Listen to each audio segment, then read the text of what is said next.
When we look at traditional yoga, always mantras were part of yogic practices. Yoga was always what the yogis called samantraka. Now this is because in all yogic practices, breathing is a very important tool. Now when we say breathing, we are always saying we have to breathe a certain duration of time during inhale, certain duration of time during exhale. Like we say nowadays, breathe in 5 seconds, breathe out 5 seconds, etc. Now think about it, 2,000-3,000 years ago, 5 seconds and 10 seconds were not measurable by the same wristwatch that we have today. Yogis use mantras as the measure of time. So, this was the classical view.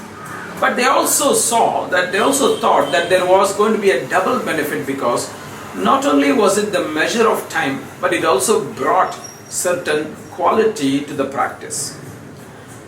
Now when we use mantras in yoga practices, mantras bring what is called prana. Because in the Vedic tradition we believe that prana comes from mantra.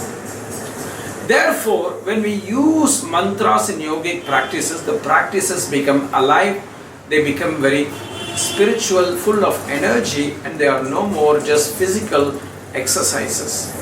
So that's why Acharya Krishnamacharya would always say that without mantra practices, yogic practices were considered inert. This is very important message, because mantras bring in a very subtle quality to yogic practices that is not so easy to find when practices of yoga are done merely as a physical exercise. This is also what differentiates yoga from physical exercises. If we practice yogasanas without mantra, it merely is a physical exercise.